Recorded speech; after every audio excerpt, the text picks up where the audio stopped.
Bonjour chers compatriotes, bonjour chers amis de l'Afrique. Donc nous inaugurons aujourd'hui une série de vidéos qui va porter sur l'actualité du Congo-Brazzaville ainsi que de l'Afrique. Donc c'est des vidéos que nous voulons donc mensuelles, donc ça se fera donc chaque mois. Donc c'est une occasion de faire l'analyse de la situation politique au Congo-Brazzaville et en Afrique. Alors donc nous commençons donc par un personnage historique que beaucoup d'Africains connaissent, et même au niveau même sur le plan international. Il s'agit donc de M. Patrice Lumumba, parce que chaque fois nous reviendrons sur une personnalité politique qui a marqué son temps. Donc sur Lumumba, je souhaitais partager avec vous le discours qu'il a tenu le 30 juin 1960 à l'occasion de la cérémonie de l'indépendance du Congo démocratique, donc de la RDC. Et c'est un discours qui est intéressant parce que ces discours, en fait, se distinguent un peu, ou se distinguent de beaucoup avec le discours que le président Fulbert Youlou, qui est le président du Congo-Brazzaville, a tenu, lui, le 15 août 1960, lors de l'accession du Congo-Brazzaville à l'indépendance. Donc on va analyser les deux discours pour constater ensemble que les deux hommes politiques n'étaient pas, en tout cas, dans la même lancée politique, dans la même interprétation du fait de l'indépendance. Combattants de l'indépendance, aujourd'hui victorieux, je vous salue au nom du gouvernement congolais. À vous tous, mes amis, qui avez lutté sans relâche à nos côtés, je vous demande de faire de ce 30 juillet 1960 une date illustre que vous garderez ineffaçablement gravée dans vos cœurs, une date dont vous enseignerez avec fierté la signification à vos enfants, pour que ceux-ci, à leur tour, fassent connaître à leurs fils et à leurs petits-fils l'histoire glorieuse de notre lutte pour la liberté. Pour Lumumba, déjà, au cours de son discours, il s'adresse aux combattants de la liberté. Lors de cette cérémonie, c'est d'abord le roi belge qui intervient, qui fait un discours assez convenu, disons que voilà que la Belgique octroyait donc l'indépendance au Congo démocratique et que cette indépendance devait se faire dans un climat de convivialité et d'amitié réciproque. Donc le président Kasavubu va aussi tenir un discours assez convenu dans lequel il soutient qu'il faut qu'il y ait un partenariat, il faut que l'amitié puisse perdurer entre le Congo démocratique et la Belgique. Alors Lumumba, quand il intervient, lui, il ne s'adresse ni à la Belgique, il ne s'adresse pas à la Belgique, il s'adresse aux combattants de la liberté. Donc, nous constatons que dans cet extrait du discours de Lumumba, Lumumba considère que l'indépendance du Congo démocratique a été acquise par une lutte qui a été menée de l'intérieur, une lutte qui a exigé beaucoup de sacrifices, et ce n'est que le résultat de cette lutte, et donc l'indépendance acquise est donc le résultat de cette lutte. Et c'est vrai que cette indépendance a été négociée avec la Belgique, mais Lumumba précise que c'est d'égal à égal que le Congo démocratique traite avec la Belgique. Et Lumumba rappelle que la période de la colonisation a été une période pendant laquelle les Congolais de Kinshasa se sont vus refuser leurs droits humains. Donc ils n'ont pas été traités d'égal à égal, ils n'ont pas été considérés comme étant des humains porteurs de dignité, à qui on pouvait donc accorder un salaire conséquent, avec qui on pouvait traiter comme on pouvait traiter avec quelqu'un qu'on respecte et qu'on considère comme étant humain. Donc pour Lumumba, donc c'est qu'on va retenir, c'est ça, pour Lumumba, l'indépendance est le résultat d'une lutte interne, des sacrifices intenses et d'une constance d'idéal. Donc c'est un résultat, et ce n'est pas le fruit de la largesse, de la mansuétude de la Belgique. Ce n'est pas ça pour Lumumba.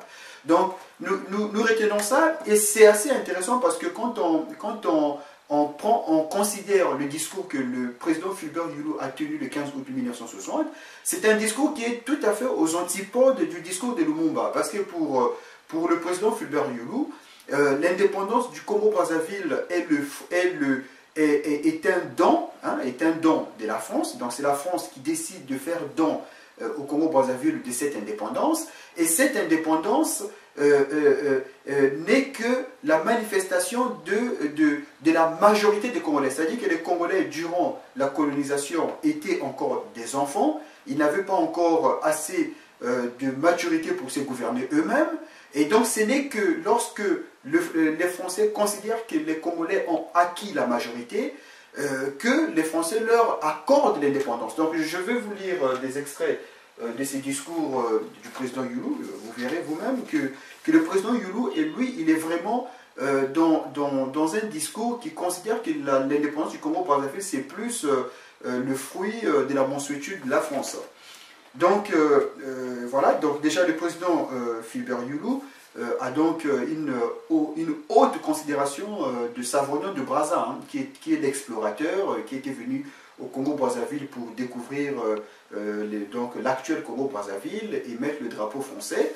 Et donc pour le président Yulu, en parlant de Savorgnan de Brazza, il dit: sur le plan humain, nous considérons que Savorgnan de Brazza fait tout autant partie de notre propre histoire que de celle de la France. La parole si humaine de Brazza, proclamant, parlant du drapeau tricolore, tous ceux qui le touchent sont libres, c'est-à-dire que tous ceux qui touchent les drapeaux français sont libres, demeure inscrite dans nos mémoires et nous sommes non moins fiers que sur sa tombe on ait pu graver: sa conscience est pure de sang. Savorgnan de Brazza est mort à la tâche pour avoir voulu poursuivre, même au-delà de ses forces, son œuvre de promotion humaine de ces populations congolaises dont nous sommes les propres enfants. Éboué aussi de si nobles mémoires, si proche de nous dans sa bonté, nous a voué sa vie, et bien d'autres encore nous ont consacré leur existence, missionnaires, colons, instituteurs, soldats, fonctionnaires, qui demeurent toujours vivants au cœur de nos concitoyens. Je citerai le dernier en date pour lequel nous avons tant d'affection, Monseigneur Biéchi, avec qui je m'entretenais de notre cher Congo voici à peine quelques semaines.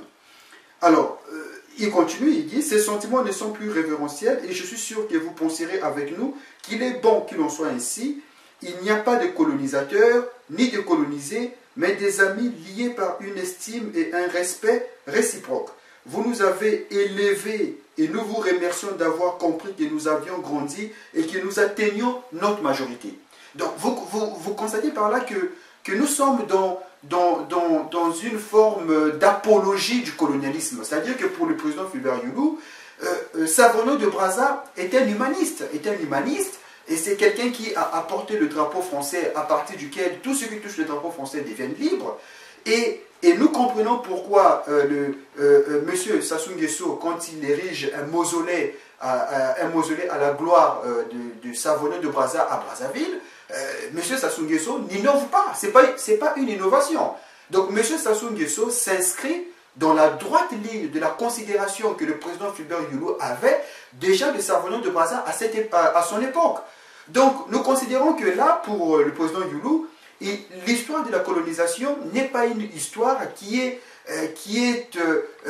négative dans la mémoire des Congolais. L'histoire de la colonisation c'est plutôt un moment à partir duquel la France a élevé le niveau de conscience des Congolais pour faire accéder cette conscience-là à la capacité de se prendre en main. Donc avant la colonisation, il n'y avait pas encore cette capacité-là. Si on comprend bien le discours du président Youlou, et qui dit que voilà, il n'y a plus de il n'y a ni colonisateur ni colonisé. Donc ça c'est déjà très important à saisir. Et il y a des parties que je pourrais vous lire encore. Pour clore cette partie-là, voilà. Donc toujours pour confirmer que pour le président Youlou, le Congolais sous la colonisation était un enfant, et que ce n'est que l'œuvre de la colonisation qui a donné la maturité aux Congolais pour se gouverner. Il continue dans son discours, il dit « Mes amis, nous atteignons aujourd'hui notre majorité. Nous sommes comme le jeune homme qui est devenu adulte. Il acquiert la liberté de se diriger seul, comme il l'entend, comme il le désire.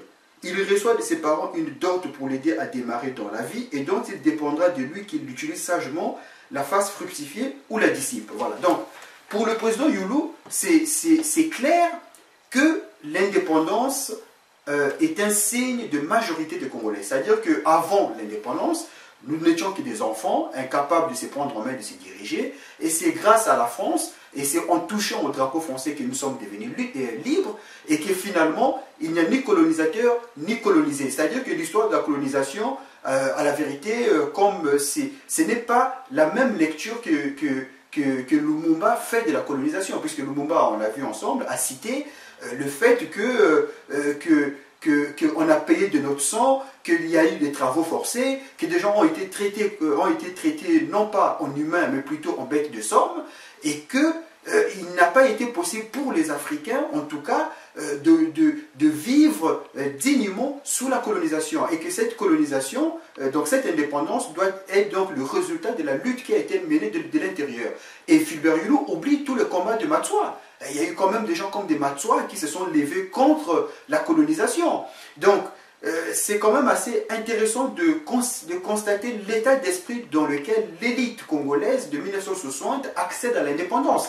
C'est-à-dire que c'est dans un esprit de soumission à la France. C'est-à-dire que ce n'est pas dans une affirmation de la virilité du Congo, mais c'est dans une forme de castration. Donc, j'aimerais faire remarquer quand même que le fait de dire que les Africains sont des grands enfants, sont des enfants qu'il faut élever, à qui il faut tout apprendre et tout ça, c'est un cliché qui est issu d'une littérature raciste du temps de la colonisation. Ça, pour ceux qui font la lecture, ils savent bien que pour les Européens racistes qui partaient à la conquête de l'Afrique, l'image de l'Africain encore enfant ou grand enfant, c'était une image qui nourrissait l'imaginaire des colons. Donc le fait que le président Youlou reprenne ses préjugés à son compte démontre combien de fois l'élite africaine, sans s'en rendre compte, reprend les préjugés qui sont utilisés à son encontre pour servir à la vérité les intérêts de ceux qui l'ont colonisé, les intérêts de ceux qui l'ont colonisé. Donc je vais vous lire un passage de Maurice Delafosse. Maurice Delafosse, c'est un écrivain français qui, à l'époque de la colonisation, faisait un peu le point des clichés qu'on avait à l'encontre des Noirs. Donc Maurice Delafosse, dans son livre Les Nègres, il dit « Menteurs, fourbes et cruels disent des nègres ceux qui les haïssent. Insouciants et bavards disent d'eux ceux qui ne professent à leur égard qu'une indulgence quelque peu méprisante et dont Galien, cité plus haut, faisait partie. C'est un peu ce que l'on dit des enfants dont l'âge est réputé sans pitié et sans prévoyance. Et sans doute de telles appréciations ont-elles conduit à la formule les nègres sont des grands enfants. Voilà. Donc, c'est le fait de considérer que les Noirs seraient des enfants qu'il faudrait élever et amener à un degré pour qu'ils se gouvernent eux-mêmes est un préjugé colonialiste que le président Youlou, sans s'en rendre compte, reprend, peut-être, j'espère qu'il ne se rendait pas compte, répond dans son discours en considérant que Durant la colonisation, nous étions des enfants et que c'est la France qui nous a élevés et pour qu'on atteigne la majorité pour se gouverner soi-même. Voilà.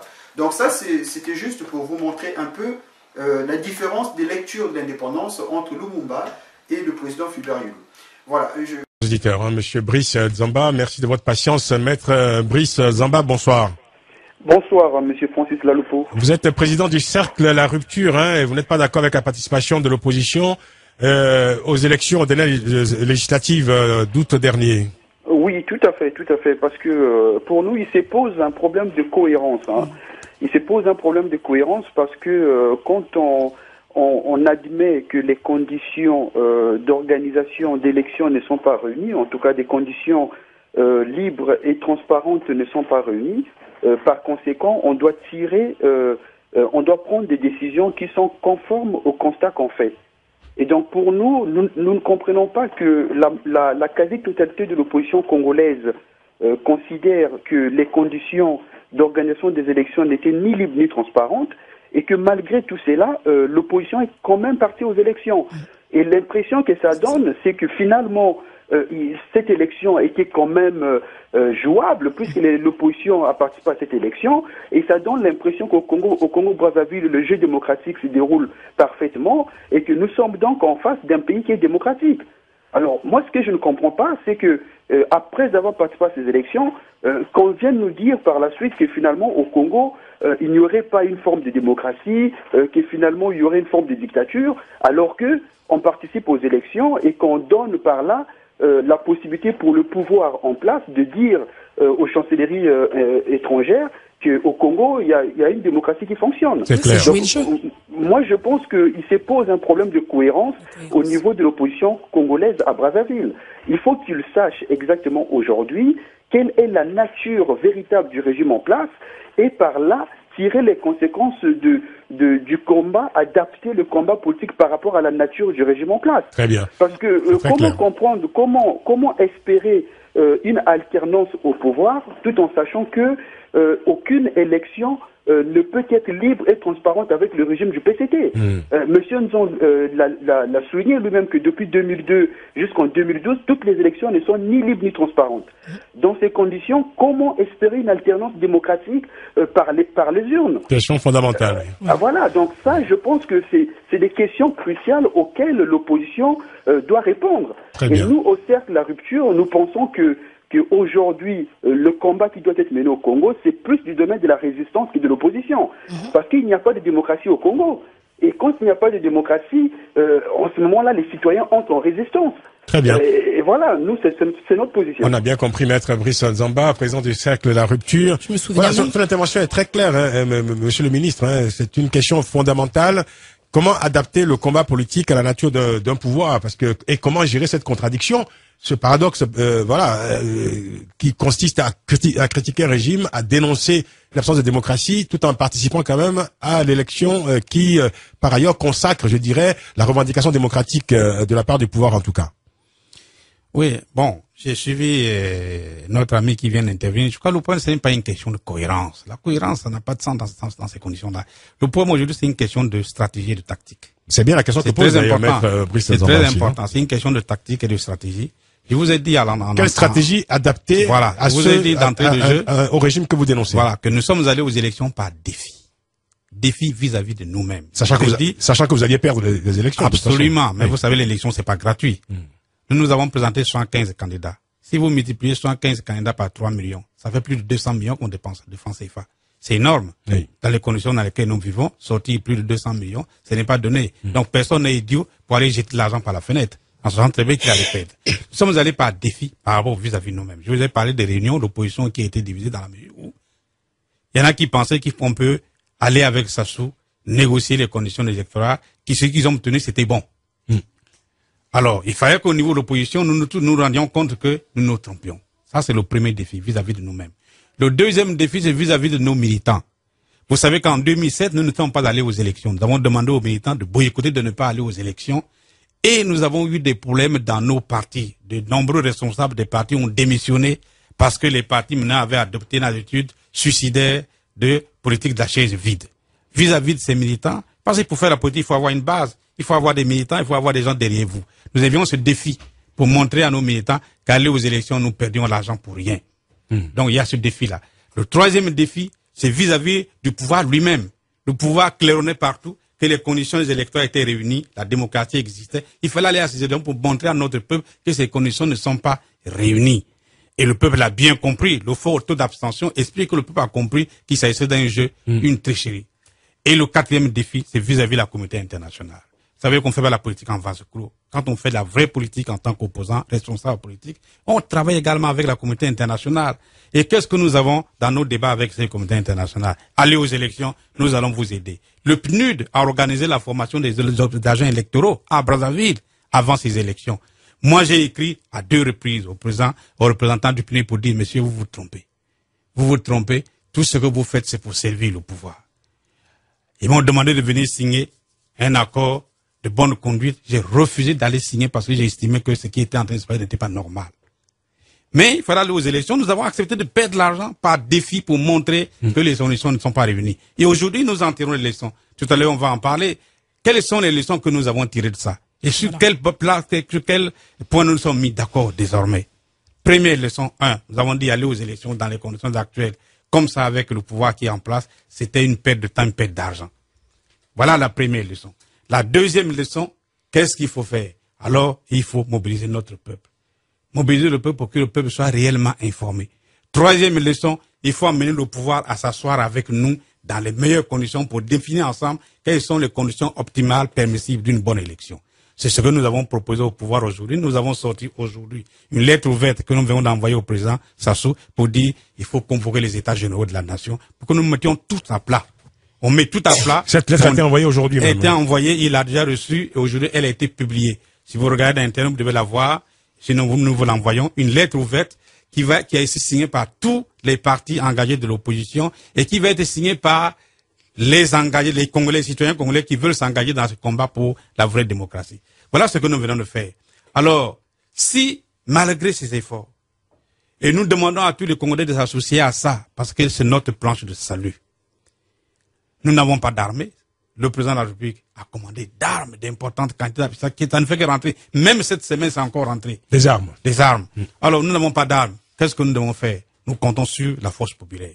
Si nous arrivons, par la force de notre peuple, à imposer les États généraux, comme nous avons imposé la conférence nationale en 1991. Déjà, il avait refusé. Déjà, au même président. Au même président. Oui. On avait imposé, il avait refusé. Nous avons formé un front de refus de 50 partis pour arriver à la conférence nationale.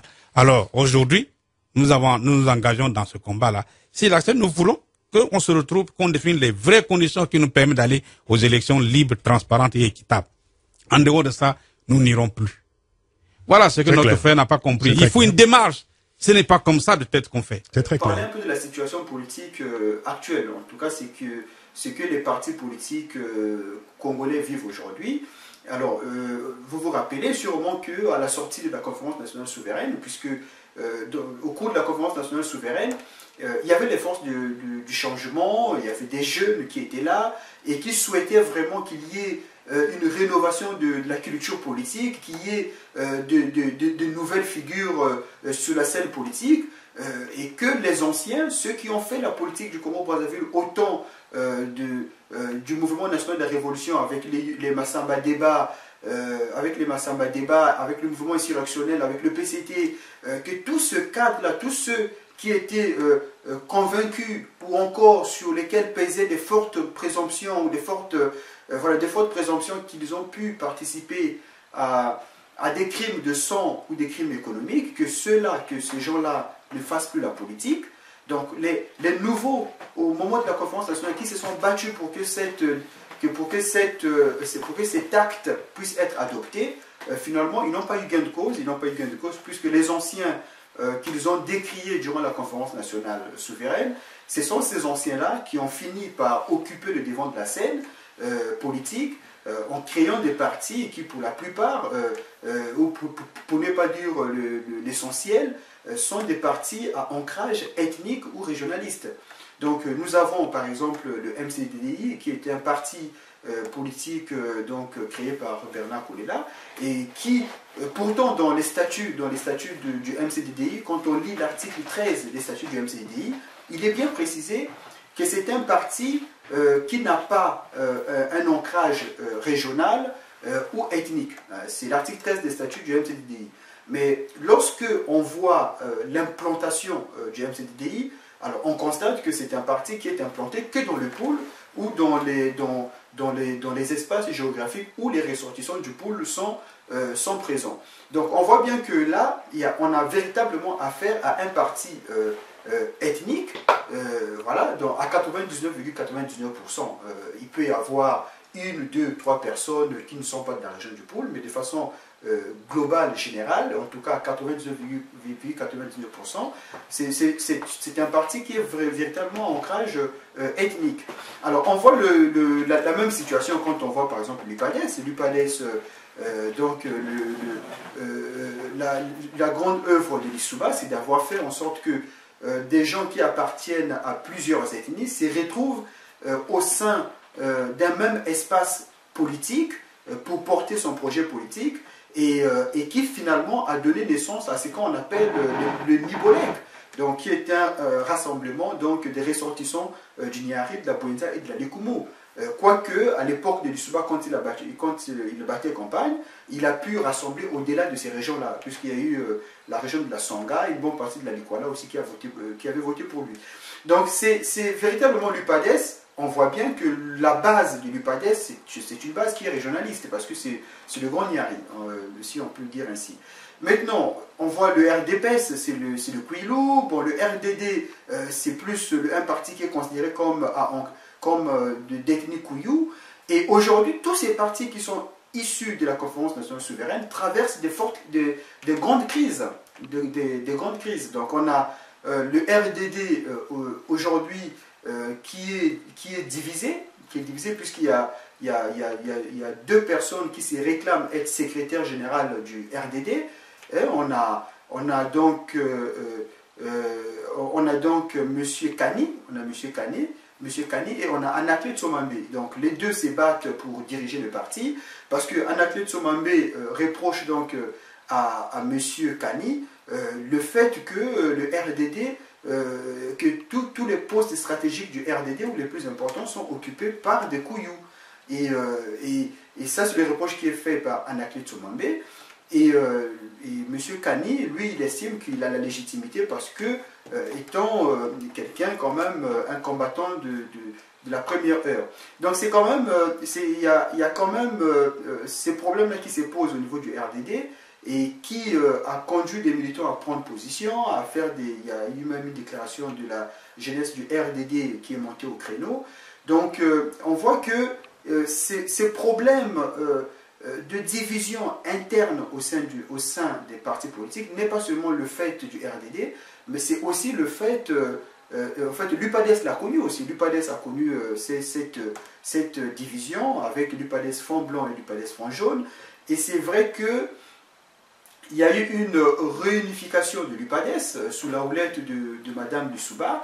Mais il n'en demeure pas moins que l'UPADES, dans sa structure actuellement, a une kyrielle des vice-présidents. Et ces vice-présidents, en fait, se font la guerre entre eux. Et donc, cela empêche ces partis d'avoir une ligne politique véritablement faite et sur laquelle tout le monde se tient. Donc on a par exemple les Kinyombi Kiambungu qui tirent à boulet rouge contre Tati Mabiala et Pascal Namassa. Et il y a les Mukwege qui aujourd'hui se retrouvent dans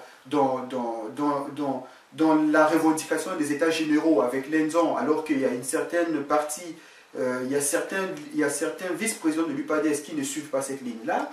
Donc on montre bien qu'il y a un problème de fonctionnement au sein de l'UPADES, comme on l'a vu au sein du RDD aussi. Et pareil pour le MCDDI, qui est un parti au pouvoir, bon, ça il faut le rappeler, que l'appareil politique du MCDDI est au pouvoir. Peut-être que les militants du MCDDI ne se reconnaissent plus véritablement dans la ligne politique du MCDDI aujourd'hui, mais il ne demeure pas moins que l'appareil politique est vraiment au pouvoir. Donc on voit qu'il y a aussi une lutte de pouvoir, il y a une lutte pour le contrôle du parti entre Brice Parfait Kolela et Elon Matson Mampuya, qui se battent pour contrôler le parti et donc être en position de mieux négocier avec le PCT le partage du pouvoir.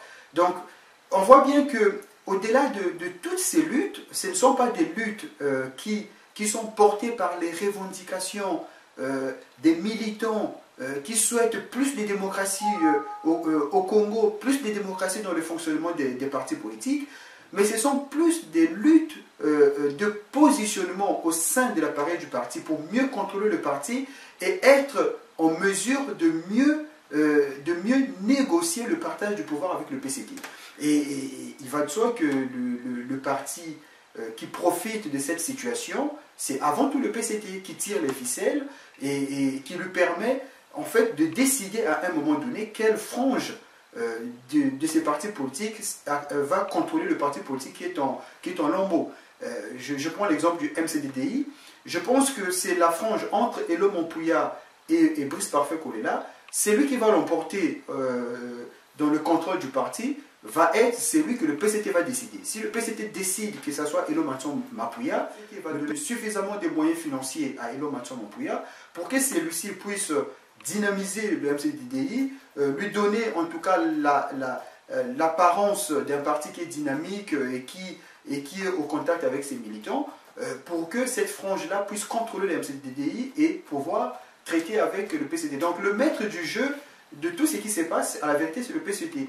Donc moi, ça me fait penser un peu à deux femmes, à deux femmes qui sont amoureuses d'un même homme, et c'est cet homme-là, à un moment donné, qui va décider entre les deux femmes laquelle il préfère.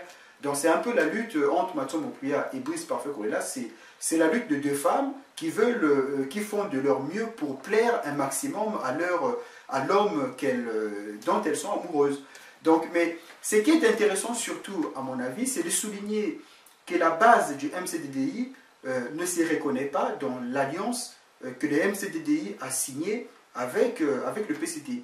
La preuve en est que cette base ne s'est pas mobilisée pour aller voter lors des élections législatives et que le MCDDI, tout le monde sait combien de fois le MCDDI est quand même populaire dans le pool, en tout cas lors des élections précédentes. Et le fait de constater que ces partis perdent pied dans le pool, c'est quand même la preuve que les militants ne se mobilisent plus pour aller voter, parce que les militants ne s'identifient plus dans la ligne politique qui est celle du MCDDI aujourd'hui. Alors moi, ce que je constate simplement, c'est que dans ces partis, il y a un regain du goût au débat, c'est-à-dire qu'il y a quand même cet élan de débat, de discussion, ce qui est une bonne chose parce que ça n'a pas toujours été le cas dans l'MCDDI, au temps de Kolela Père. C'était un parti où il n'y avait pas beaucoup de débats, mais le fait qu'aujourd'hui il y ait deux tendances qui se battent, même si ces deux tendances sont au service du pouvoir, je pense que pour le fonctionnement démocratique d'un parti, c'est pas mal. Je pense que c'est à encourager, même si je le souligne encore, ça ne sert que les intérêts du PCT, mais je pense que c'est quand même à encourager le fait qu'il y ait un débat, le fait que les cadres du MCDI débattent pour savoir, pour exiger qu'il y ait un congrès et que dans le congrès qu'il y ait un débat pour qu'on choisisse conformément au statut qui doit diriger ces partis. Je pense que c'est une bonne chose à encourager. Et qui sait, peut-être que lors de ce congrès, ils finiront par décider qu'il faut revoir l'alliance avec le PCT. Bon, il faut rêver un peu, mais bon, je reste réaliste et je crois qu'on n'en arrivera pas là. Donc c'est un peu la situation politique que nous avons aujourd'hui, c'est qu'il y a un désamour entre les Congolais et la classe politique congolaise. Ça, c'est quelque chose qu'il faut retenir, parce que on nous dit souvent, c'est surtout le fait des opposants, hein, les opposants nous disent, oui, les Congolais boycottent le régime en place, ils ne sont pas allés aux élections à 85%, donc ils ne sont pas pour le régime en place. Bon, ça, je suis tout à fait d'accord que les Congolais, de façon générale, ne supportent pas le régime en place. Mais ce qu'il faut dire, pour être vrai, c'est que la non-mobilisation des Congolais lors des élections législatives, ce n'est pas seulement contre le pouvoir, c'est aussi contre la classe politique actuelle de façon globale. C'est-à-dire que les Congolais ne se sont pas mobilisés non plus pour voter les candidats des partis de l'opposition. Donc, cette non-mobilisation n'est pas seulement un rejet du pouvoir en place, c'est un rejet de la classe politique de façon générale. Parce que les Congolais n'ont plus confiance en cette classe politique, ils estiment que ce sont les mêmes qui ont pour certains contribué au retour du pouvoir de Sassou Nguesso. Il y a eu certains, on sait bien, qui ont soutenu financièrement et même militairement le retour au pouvoir de M. Sassou Nguesso. L'abrogation de la Constitution du 15 mars 1992, qui est quand même une constitution qui est issue d'un consensus national historique.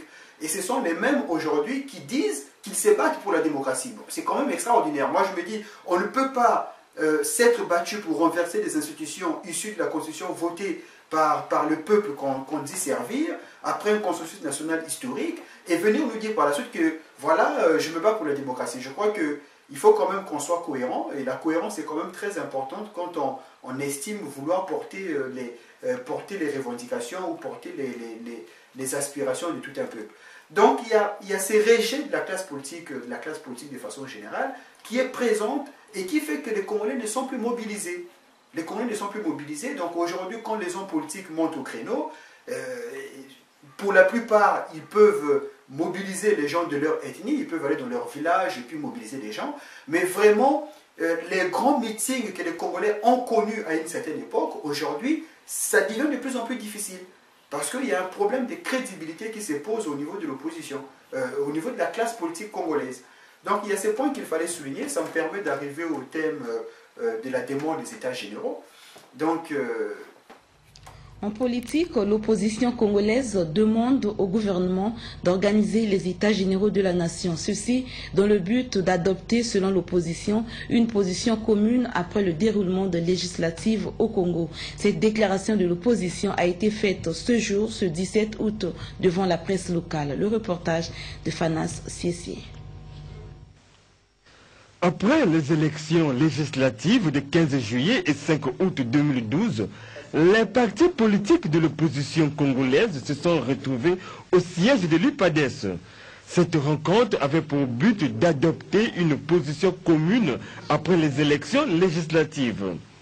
Pour l'opposition, les élections que le Congo venait d'organiser n'ont pas été un succès. Pour preuve, ils s'appuient sur le taux d'abstention qui était élevé. C'est pourquoi les différentes figures de l'opposition congolaise ont rendu publique une déclaration demandant les États généraux de la nation, une sorte de conférence nationale. Voilà, donc ça me permet d'aboutir au thème des États généraux. Donc nous, on a connu ici à la diaspora un élan pour les États généraux. Il y a eu une véritable effervescence, les États généraux. Aujourd'hui, c'est quand même intéressant, avec le recul qu'on dispose, de voir combien de fois les Congolais sont tellement désespérés que quand il y a une initiative qu'on leur fait miroiter, les gens s'emballent. Il y a vraiment un emballement des gens parce que véritablement les gens, à la vérité, recherchent ou attendent un petit signe d'espoir, et dès lors qu'on leur dit que voilà, il y aura des États généraux bientôt au Congo, bah, les gens se bousculent. Donc on a vu que un certain nombre des partis d'opposition, comme Brazzaville, ont demandé à M. Sassou Nguesso l'organisation des États généraux de la nation, et ils sont donc venus en France pour venir nous dire qu'il fallait qu'on puisse soutenir cette demande. Et il y a eu un certain nombre de structures de la diaspora qui ont répondu à cet appel. Et parce que pour ces structures, à la vérité, elles croyaient que les États généraux étaient imminents, parce que c'est comme ça qu'on leur a fait vendre ça. Et donc ils se sont déplacés parce que ces structures-là espéraient pouvoir être de la partie, c'est-à-dire que vu l'imminence des États généraux qu'on leur a fait croire, ils ont voulu être présents pour que, lorsque ces États généraux vont être convoqués, pour qu'eux aussi puissent faire partie des gens qui vont siéger dans ces États généraux et tirer leur épingle du jeu. Bon, ce qui est tout à fait compréhensible. Je pense qu'il ne faut pas juger les gens. Donc chacun est libre d'avoir la démarche politique qu'il croit être la meilleure. Donc c'est la liberté. Hein. Moi je suis un défenseur de la liberté. Je crois que chacun est libre de faire ce qu'il croit être juste et ce qu'il croit être vrai. Mais en le faisant, il doit savoir que les autres aussi ont le droit de critiquer et de donner leur point de vue sur la démarche qu'il prend, comme on peut aussi faire des critiques à ma démarche. Donc, il y a eu donc cette demande, et donc, au niveau de la diaspora, il y a eu ces remue-ménages sur les États généraux. Mais ce qui est quand même intéressant à souligner, c'est que on a un peu l'impression que les Congolais, on fait la politique avec beaucoup d'émotions. Il y a beaucoup d'émotions, il n'y a pas beaucoup de temps pour s'asseoir, réfléchir, faire des analyses et voir jusqu'où peut être possible une revendication et quelles sont les conditions qui peuvent faire qu'une revendication ne reste pas qu'incantatoire et devienne véritablement ait toutes ses chances d'être réalisée dans les faits. Et ça, c'est important. Moi, je pense que quand on s'engage en politique, il ne faut pas être emporté par le mouvement. Il ne faut pas être comme une girouette.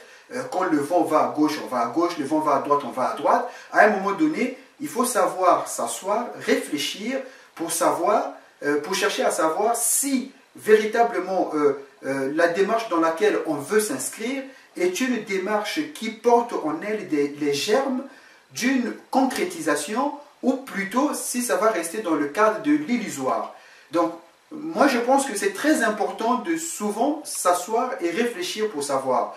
Et le constat qu'on peut faire avec cette revendication des États généraux, c'est qu'il y a eu beaucoup d'émotions, beaucoup d'emballements, et aujourd'hui les gens se réveillent et se rendent compte que finalement, ce n'était qu'une illusion. Ce n'était qu'une illusion parce que l'opposition interne, il faut quand même qu'on se dise les choses. Depuis 2002, cette opposition réclame des choses qu'elle n'obtient jamais. On a vu M. Nzon était venu nous voir, nous de la diaspora, lorsqu'ils sont venus avec les Tsatsima Biala pour organiser le meeting de Charenton. En 2009, qu'est-ce qu'ils nous ont dit? Nous avons provoqué cette rencontre avec vous. Que l'on regarde, qu'on voit ce qu'ensemble on peut faire, parce qu'aujourd'hui, le mal de la République du Congo, ce mal s'appelle Denis Sassou Nguesso. On doit tout mettre en œuvre, comme on l'a dit. Monsieur Nzon Mathias, on doit mettre tout en œuvre que personne, alors personne, ne doit accompagner Denis Sassou Nguesso ou ne doit permettre que Sassou soit seul à être candidat à l'élection présidentielle. Ça, c'est clair. Ils nous ont dit que si les conditions d'organisation des élections libres et transparentes n'étaient pas réunies, il n'y aurait d'élections ni pour M. Sassou Nguesso, ni pour eux. Donc, l'engagement était ferme. Mais qu'est-ce qu'on a constaté? On a constaté que ces gens-là, quand ils sont rentrés au pays, finalement, il y a eu certains qui se sont présentés quand même à l'élection présidentielle, alors que les conditions n'étaient pas réunies. Et M. Sassou Nguesso a tenu quand même des élections à ces conditions. Donc, on constate quand même que c'est quand même une récurrence, le fait que cette opposition interne n'arrive jamais à créer un rapport de force intérieur pour faire passer ses doléances. Donc, chaque fois qu'elle revendique quelque chose, ça se passe toujours aux conditions de M. Sassou Nguesso. Il faut encore, après cette élection de 2009, l'opposition a continué à réclamer une concertation nationale inclusive. Et qu'est-ce qui s'est passé? Il faut encore, le pouvoir a organisé une concertation à Evo avec certains membres de cette opposition, mais aux conditions du pouvoir. Et même, il y a eu M. Nzon qui n'est pas parti à cette concertation et qui a estimé que, voilà, que les conditions des élections législatives transparentes n'étaient pas réunies. Mais nonobstant cela, M. Nzon est quand même a quand même participé à cette élection. Donc on voit que l'opposition interne a toujours fait des demandes, présenté des demandes au pouvoir, et le pouvoir a toujours en fait répondu à cette demande à ses propres conditions. En politique toujours, le Front des partis de l'opposition congolaise a organisé un meeting en fin de matinée au boulevard Alfred Raoul. Au cours de ce rassemblement, les représentants des partis politiques de cette plateforme ont tour à tour intervenu pour expliquer et informer le public la position de ce front concernant la présidentielle du 12 juillet 2009. Les précisions avec Maurice Kivouvou. Les partis politiques qui forment le front de l'opposition étaient représentés à ce meeting par leurs leaders. On pouvait noter la présence de Pascal Tatimabiala, Emmanuel Ngolondele, Raymond Damas Ngolo, Rigobert Ngolali, Clément Miarassa, Mathias Nzo, Ange-Edouard Pungi, Ambroise Malonga et Guillaume Kimfoussia.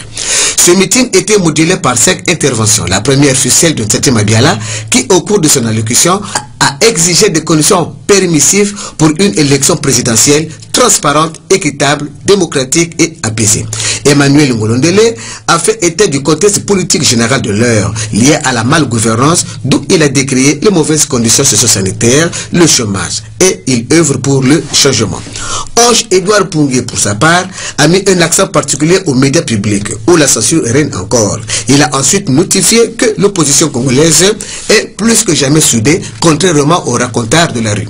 Clément Miarassa a fustigé le pouvoir de Brazzaville qui, selon lui, a détruit le tissu social de notre pays et ne pas avoir respecté l'article 48 et 78 de la Constitution. Il a notifié l'enrichissement illicite de nos dirigeants.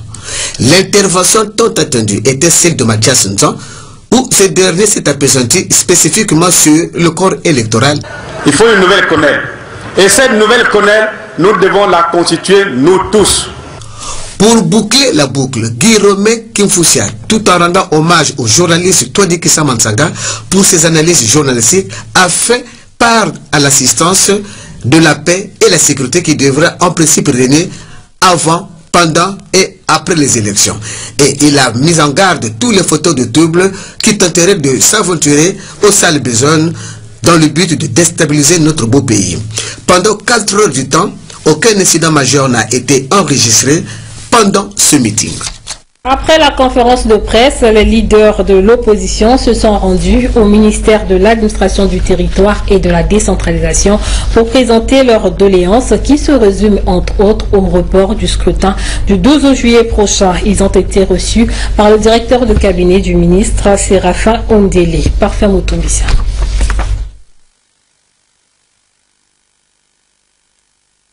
Les incompréhensions se notent toujours entre l'opposition et le gouvernement à 9 jours de l'élection présidentielle. Leur principale revendication se résume sur le fichier électoral qu'elles qualifient entaché d'irrégularité et que dans certains départements, le nombre de votants dépasse le nombre de la population réelle. C'est ainsi qu'après leur conférence de presse, les teneurs de l'opposition sont descendus au ministère de l'administration du territoire et la décentralisation pour présenter leurs doléances.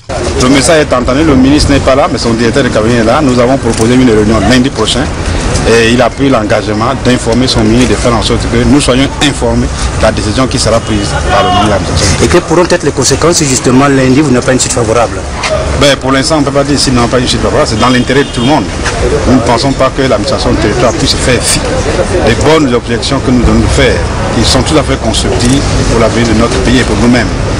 Des revendications qui interviennent à quelques jours des scrutins, pendant que le gouvernement avait consacré beaucoup de temps dans la révision des listes électorales, sachant que la base d'une des listes électorales.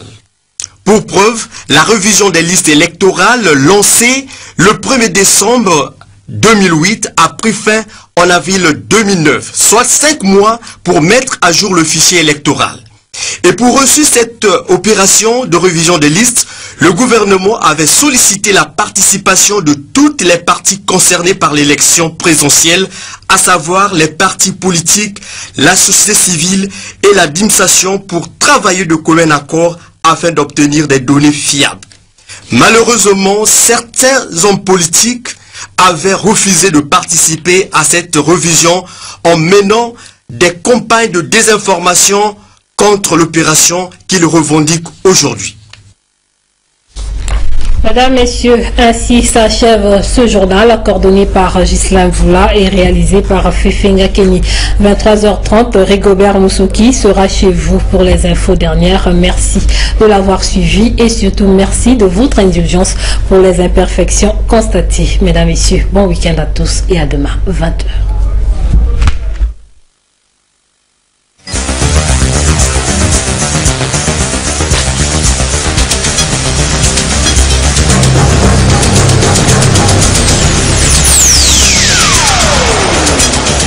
Malgré l'appel de la saisine du juge électoral, une partie de l'opposition ne l'entend pas de cette oreille. C'est ainsi que le collectif des candidats de l'opposition aux élections législatives a procédé ce dimanche à la signature d'une pétition demandant l'annulation pure et simple du scrutin du 15 juillet 2012.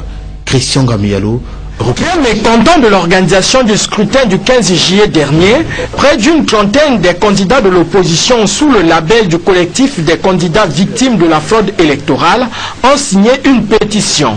Dans cette pétition qui sera envoyée au président de la République, ce collectif demande la révision du processus électoral. Réitérons notre soutien à la population qui, par le fort taux d'abstention de l'ordre de 90%, a rejeté le scrutin du 15 juillet 2012 et ses résultats. Demandons l'annulation pure et simple de ce scrutin du 15 juillet 2012. Exigeons la convocation sans délai, et ce avant le 5 août 2012, d'un dialogue au sein de la classe politique en vue de l'organisation dans notre pays des nouvelles élections législatives. Pour Mathias Jean, la signature de la pétition n'est pas exclusive. Même les autres candidats lésés peuvent signer avant que cette pétition soit transmise au chef de l'État. En politique, mettre en place une commission spéciale de recensement et un nouveau découpage électoral, c'est ce que demande le collège des présidents du Front des partis de l'opposition congolaise au gouvernement de la République. Les précisions avec Christian Assonga. La perspective des élections législatives de 2012 est au cœur des préoccupations de l'opposition congolaise. Dans un point de presse organisé au siège de l'ARD à Wenzi, le Front des partis de l'opposition congolaise, dirigé par Rigobert Ngolali, pose une série de préalables pour la tenue des législatives apaisées en 2012. Le Front des partis de l'opposition congolaise, fidèle à son attachement à la paix sociale et conformément à ses exigences sur l'organisation dans notre pays d'élections transparentes, démocratiques et crédibles, réaffirme avec force que seul un consensus au sein de toute la classe politique permettra d'épargner à notre pays des conflits politiques post-électoraux. C'est pourquoi, pour garantir la fiabilité des prochaines élections législatives et dans le souci de promouvoir une représentativité dans les institutions qui correspondent à la réalité politique dans notre pays, il est impératif qu'un recensement administratif spécial soit réalisé de manière paritaire par une commission pouvoir-opposition afin de déterminer un corps électoral fiable. Le Front en appelle à l'arbitrage du chef de l'État. Le Front des partis de l'opposition congolaise en appelle donc à la haute responsabilité du président de la République pour arrêter le recensement administratif spécial actuel et convoquer une concertation politique regroupant la majorité présidentielle et l'opposition en vue de définir le cadre devant conduire les préparatifs, l'organisation et la proclamation des élections. Le Front considère le manque de maîtrise du corps électoral et la non-fiabilité des listes électorales comme l'un des boulots d'étranglement à toute élection transparente. Donc, pour des gens qui réfléchissent et qui font des analyses et qui constatent un peu le rapport de force qui existe aujourd'hui au Congo-Brazzaville, c'est-à-dire que nous avons le PCT qui est très fort, c'est-à-dire que le PCT dispose quasiment du trésor public du pays, c'est de 1. De 2, le PCT dispose d'une milice qui est lourdement armée. Donc, sur ce plan, rien ne peut se faire. Le PCT contrôle les médias. Le PCT a la même mise sur les syndicats. Et le PCT dispose d'une capacité de corruption extraordinaire. Alors, à partir de ces conditions-là, et considérons aussi le fait que les Congolais ne considèrent plus la classe politique actuelle comme étant crédible, ça aussi c'est un point très important, en considérant tous ces éléments-là, comment des personnes qui sont réfléchies peuvent estimer une seule seconde que cette demande des États généraux est capable de passer? voilà, il faut réfléchir, il faut réfléchir. Quand on réfléchit et qu'on fait des analyses, tout ce qu'on peut dire. C'est maintenant qu'il faut prendre les responsabilités parce que les États généraux, justement, nous les avons proposés pour répondre à cette préoccupation qui permettait à la société congolaise de s'asseoir et de dire non, il faut arrêter ça. Et comment arrêter ça? Alors, une grande concertation pour proposer des solutions nouvelles. Et comment les mettre en œuvre? Aux États généraux, nous déciderons un cadre qui mettra en œuvre ces préoccupations, nos désidératas que nous aurons arrêtés, comme en 1991 à la conférence nationale. Alors les États généraux vont dire non, c'est pas comme ça qu'il faut faire. Définissons la meilleure façon de faire. Et ainsi de suite. Les élections, nous allons passer en revue. Alors, est-ce qu'on va faire dire que bon, le président va partir? Non, son mandat se termine en 2016. On dit bon, voilà les nouvelles règles. Tout le monde doit s'appliquer à ça. Mais tu fais ton mandat. 2016, la Constitution dit, c'est 2 mandats. Article 185. Donc tu as fini en 2016, dis au revoir. C'est que si les États généraux sont acceptés, ça va se passer aux conditions de M. Sassou Nguesso. C'est-à-dire que c'est M. Sassou Nguesso qui va décider de l'ordre du jour de ces États généraux. Et moi, je suis même prêt à dire que M. Sassou Nguesso aura intérêt, peut-être dans un avenir proche, d'organiser une rencontre avec l'opposition, qui n'appellera pas sûrement États généraux, mais cette rencontre aura pour objet de modifier la Constitution, de modifier sa propre Constitution. Puisque constitutionnellement, il ne peut plus se représenter en 2016, M. Sassou Nguesso a besoin d'un consensus politique national pour faire sauter le verrou de la Constitution. Et comment va-t-il faire pour obtenir ce consensus politique national? Eh bien, l'occasion est toute trouvée. Il y a les États généraux qui lui sont demandés. Donc, M. Sassou Nguesso n'aura qu'à proposer aux opposants qu'il est d'accord pour organiser une rencontre avec les opposants, mais que l'ordre du jour de cette rencontre, un des points de l'ordre du jour de cette rencontre portera sur la Constitution de 2002. Et en contrepartie, M. Sassou Nguesso pourra faire miroiter aux opposants la possibilité d'organiser des élections libres et transparentes au Congo. Et comme la principale revendication de l'opposition, ce sont des élections libres et transparentes, il suffirait pour M. Sassou Nguesso de faire miroiter à l'opposition que les prochaines élections présidentielles vont être libres et transparentes, pour que cette opposition accepte en contrepartie de réviser la révision de la Constitution de 2002. Donc moi, je pense qu'il faut qu'on arrive quand même à faire des analyses assez poussées, assez profondes, avant que de prendre des positions politiques sur l'émotion. Voilà, donc je pense que les Congolais doivent réfléchir et doivent être très vigilants pour ne pas être emportés par des revendications qui, à la vérité, participent à l'agenda de M. Sassou Nguesso et qui, il y a beaucoup de gens qui sont de bonne foi. Moi, je ne dis pas que tous ceux qui soutiennent les États généraux sont de mauvaise foi. Il y a des gens de bonne foi et qui pensent qu'à travers les États généraux, on peut entraîner un changement de régime au Congo-Brazzaville comme ça a été avec la conférence nationale. Il y a des gens de bonne foi. Mais moi, je pense que la sincérité en politique ne suffit pas. Il faut savoir faire des analyses politiques et à partir des analyses, c'est-à-dire partir des faits qui ont existé, des faits qui existent, pour anticiper sur ce qui pourrait se passer. Et quand on se fonde sur ces analyses politiques-là, moi je pense qu'en l'état actuel du rapport de force au Congo-Brazzaville, dans le présent et dans le futur proche, il n'y a rien qui peut faire que M. Sassou Nguesso accepte les États généraux aux conditions de l'opposition.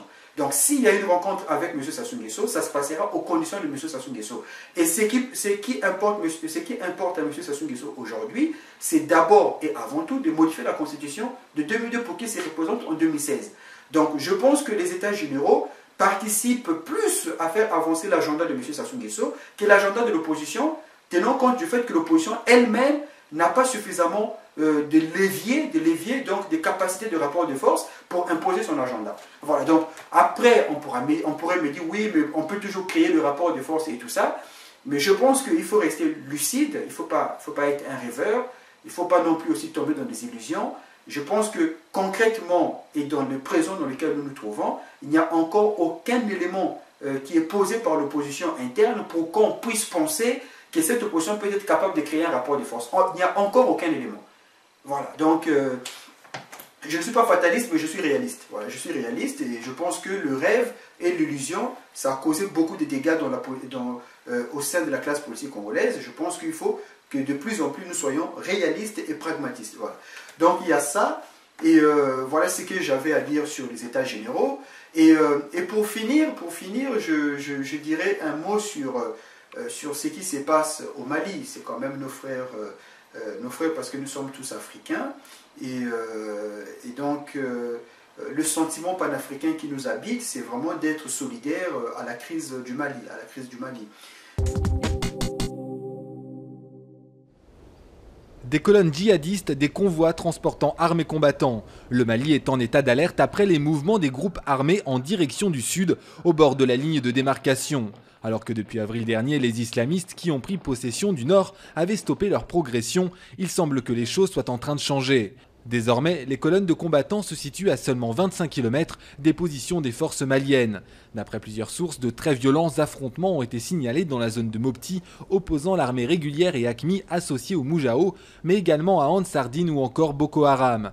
Ansardine, qui a ces derniers jours fait volte-face en annonçant renoncer au cessez-le-feu, a cependant refusé de dire s'il s'agissait uniquement de mouvements de troupes ou de préparatifs en vue d'une très large offensive. L'armée malienne, de son côté, a affirmé avoir pris ses dispositions en cas d'assaut. Une chose est certaine, l'ordre a été donné de défendre le pays quoi qu'il en coûte. Mais sur le terrain, l'armée malienne est encore en phase de reconstitution. Désorganisée après le putsch du 22 avril dernier et chassée du nord par les islamistes un mois plus tard, les unités de bérets verts sont encore fragiles. C'est dans un but de formation que l'Union européenne a envoyé une mission à Bamako. La France, qui dirigera la mission, fournira une très large partie des 500 instructeurs et soldats. Mais cette reconstruction de l'armée est prévue dans le cadre de la MISMA, mission internationale de soutien au Mali sous conduite africaine et validée par l'ONU. En cas d'offensive large des islamistes dans les prochaines semaines en direction du sud Mali, la situation s'annonce compliquée. Si l'armée malienne a jusqu'ici réussi à tenir ses positions, la reconquête est loin d'être actée.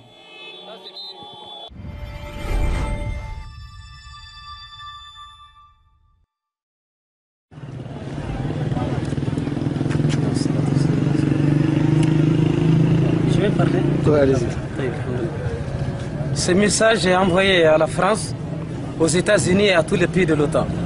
Leur dire que les Moudjahidines sont prêts à l'offensive à n'importe quel moment. Nous ne sommes pas là pour dominer les villes. Nous sommes là pour le djihad, pour propager le message du prophète Mohammed sallallahu alayhi wa sallam. Et on est venu ici sans les concerter. Et quand on va sortir, on ne va pas les concerter.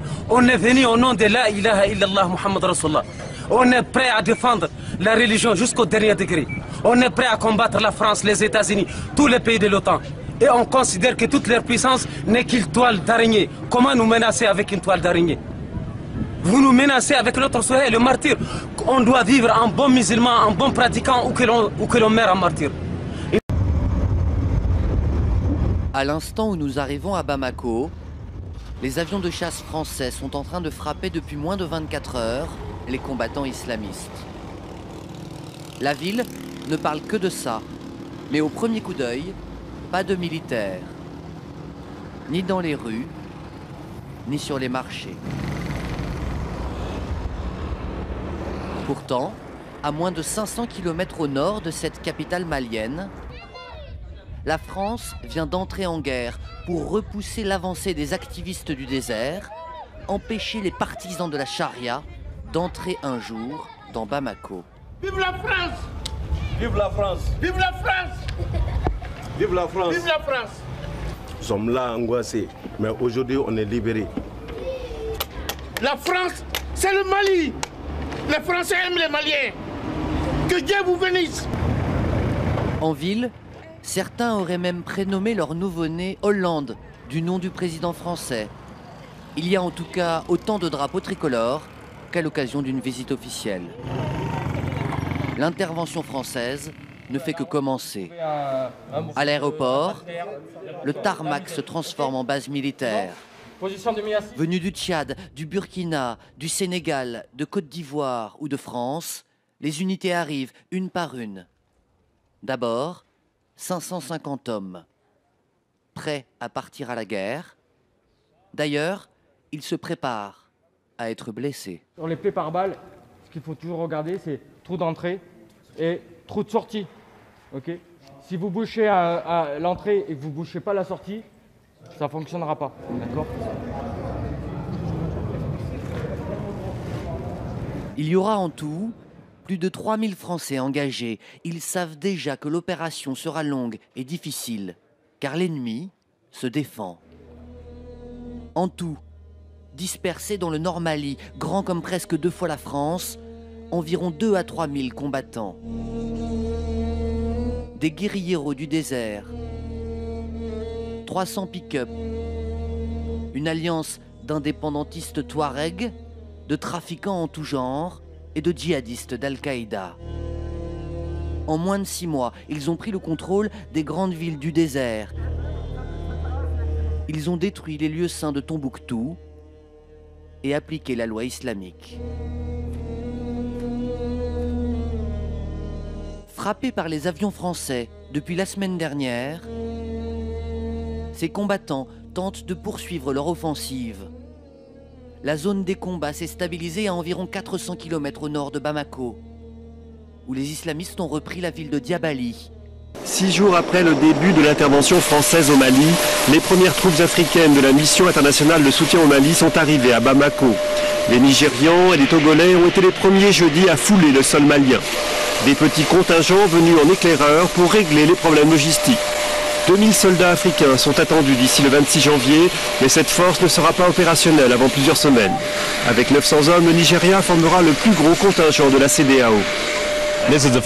Ce sont les premiers soldats du contingent nigérian. Nous en attendons beaucoup plus d'ici une semaine. À la fin de la semaine prochaine, l'essentiel, sinon l'ensemble des soldats nigérians sera présent ici sur le terrain. On n'envoie pas tout de suite l'ensemble des troupes. C'est l'élément précurseur qui arrive avec un certain nombre d'équipements.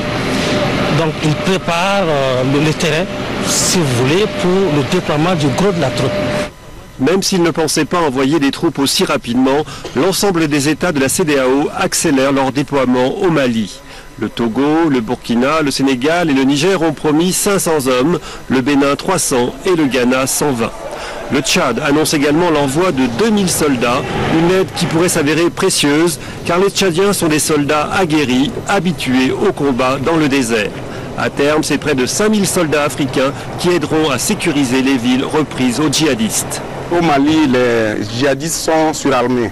Mais avec les frappes de l'armée française, nous pensons que leur potentiel est diminué. Et la formation, l'aguerrissement que nous avons eu, nous sommes sûrs que nous pouvons intervenir efficacement sur le terrain. En attendant, la France continue de renforcer ses forces au Mali pour aider l'armée malienne à déloger les groupes islamistes armés de la ligne de front. Avec l'arrivée des troupes africaines, l'objectif est de sécuriser de manière durable l'ensemble de la zone Sahel. Moi, ce que je peux dire sur cette crise, c'est simplement qu'il y a beaucoup d'États africains qui n'ont d'État que le nom. C'est-à-dire qu'on a une forme, une sorte de puissance publique entre griffes qui est là, c'est-à-dire une administration qui est là et qui, à la vérité, ne jouit pas de toutes les prérogatives régaliennes de ce que doit être un État. Parce qu'un État, c'est d'abord un territoire et c'est avant tout le contrôle de l'intégrité de son territoire. Et donc ça exige d'avoir une armée qui est au service des institutions de l'État. Une armée, ce n'est jamais une armée pour servir le chef de l'État ou pour défendre le chef de l'État. Ça, c'est quelque chose qui est entré dans les mœurs, dans la pratique politique africaine, qui fait que chaque fois qu'un chef d'État arrive au pouvoir, eh ben, il a sa propre milice. Et souvent, sa milice se confond à l'armée. Sa milice se confond à l'armée, et ce qui fait que, finalement, lorsque s'élèvent des gens qui sont peut-être que 3000 et qui sont bien équipés, eh bien 3000 personnes bien équipées arrivent à déstabiliser tout un État. Moi, je trouve ça extraordinaire. Je trouve ça extraordinaire, et c'est la conséquence du fait que les Africains ne se sont jamais réappropriés les institutions qu'ils ont reçues de la colonisation. Ils n'ont jamais repensé ces institutions, ils n'ont jamais voulu se doter de tous les symboles, je dirais même au-delà des symboles, mais de l'effectivité de la souveraineté. Parce que la souveraineté, ce n'est pas qu'un mot, mais la souveraineté doit être effective.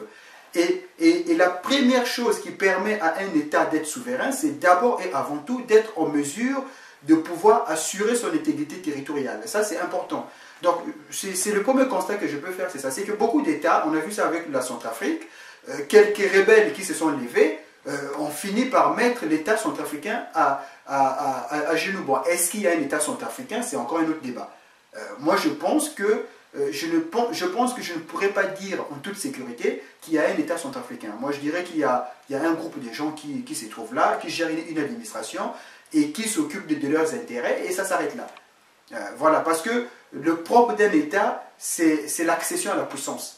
C'est ça. Quand on est un État, on n'est pas un État pour rester un État, on est un État pour accéder à la puissance. Et l'accession à la puissance, ça s'acquiert par un travail, notamment au niveau militaire, par la possibilité de projeter ses forces au-delà de son espace, et aussi sur le plan financier, en acquérant une souveraineté monétaire et en ayant une gestion indépendante de ses ressources. Voilà. Donc ça, ce sont des éléments que nous ne disposons pas. En tout cas, beaucoup d'États africains ne disposent pas au jour d'aujourd'hui. Et c'est ce qui explique la faillite des États africains, explique la faillite de l'État malien face à quelques djihadistes qui ont pris les armes contre cet État.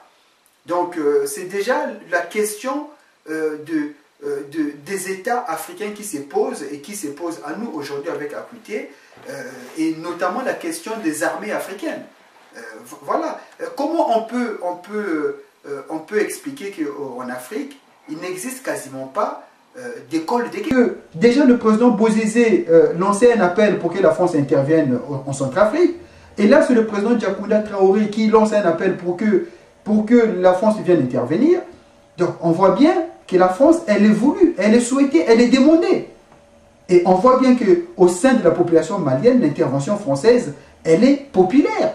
Parce qu'il faut le dire, si la France n'était pas intervenue, les djihadistes auraient pris Bamako peut-être en 72 heures.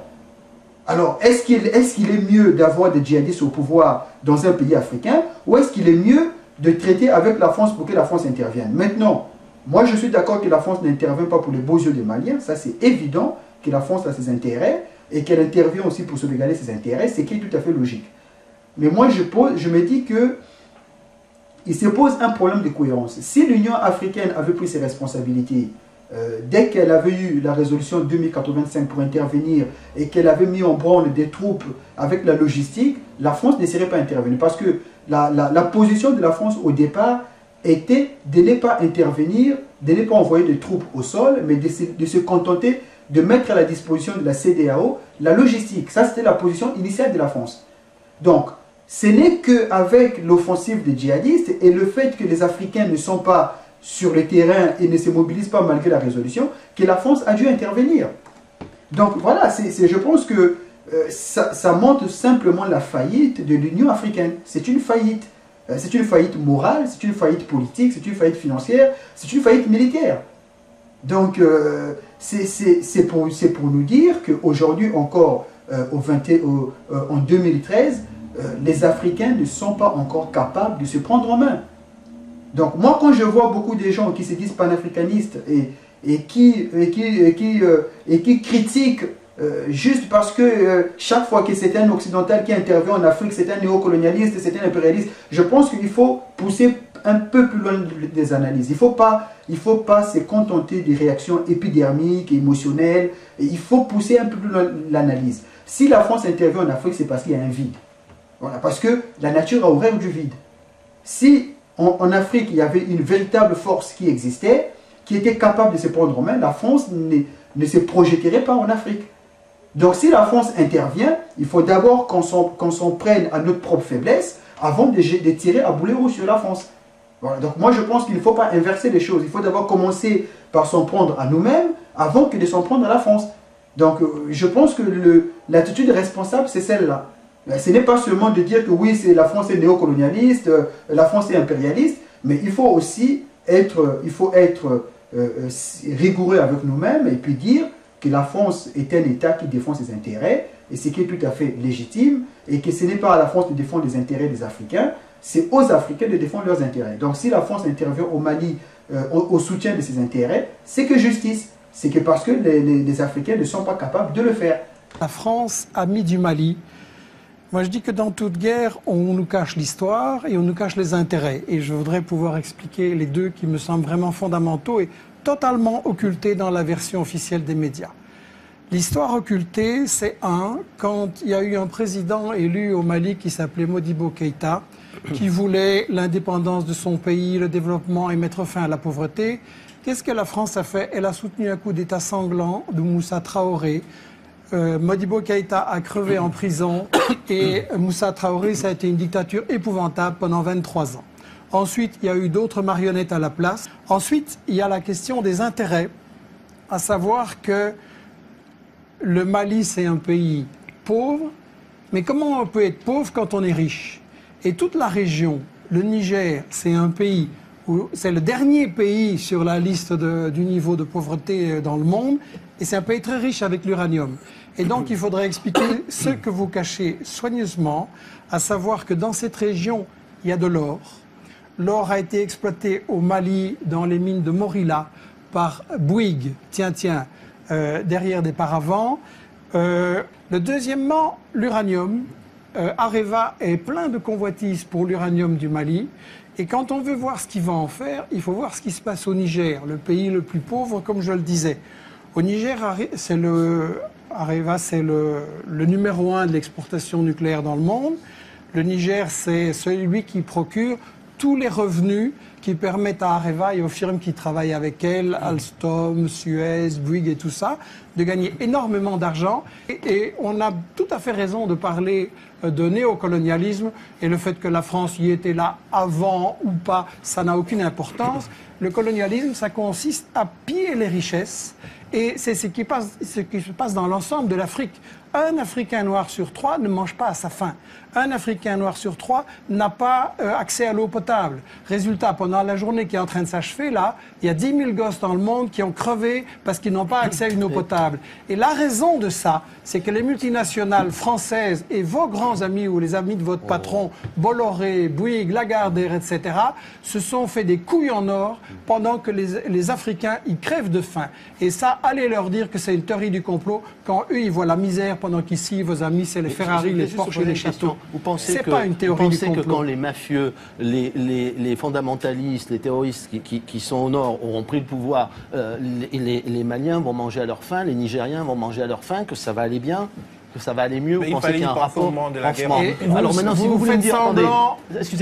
vous répondre à votre question. Je vais vous répondre à votre question. Qui a lancé les fondamentalistes en Afghanistan, sinon les États-Unis?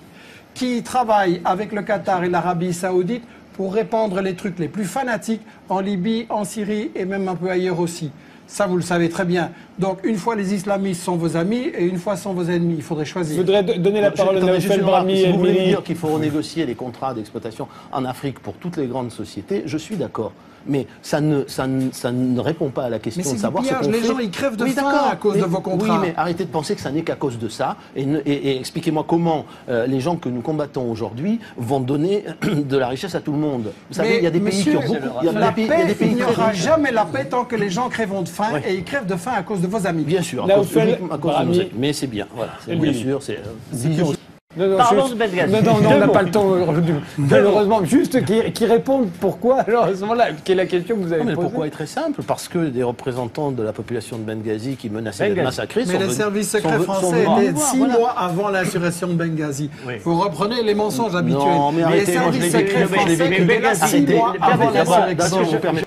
Donc je dis ça, et puis je termine en disant que toute la légitimité de l'intervention de la France au Mali se situe seulement sur la lettre que le président Diakounda Traoré a adressée à Hollande. Parce qu'un État souverain a le droit de demander à un autre État souverain d'intervenir dans son territoire.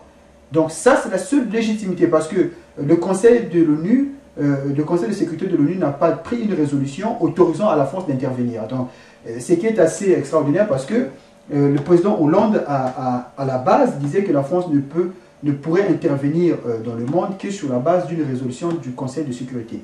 Bon, là, la France ne dispose pas d'une résolution du Conseil de sécurité, mais la France est intervenue sur demande de l'État malien à partir de la lettre que Diakounda Traoré a adressée au président Hollande. Donc, il y a ça. Et puis, d'ailleurs, l'Angleterre a compris ça, puisque la Grande-Bretagne a aussi demandé à Diakounda Traoré de lui envoyer aussi une lettre dans le même sens pour que la Grande-Bretagne aussi puisse intervenir en envoyant notamment des avions ravitailleurs pour soutenir les bombardements aériens de la France. Donc voilà ce que j'avais à dire sur l'intervention du Mali. Donc je termine là-dessus et je vous souhaite un bon mois de février et on se retrouvera au mois de mars. Merci. Au revoir.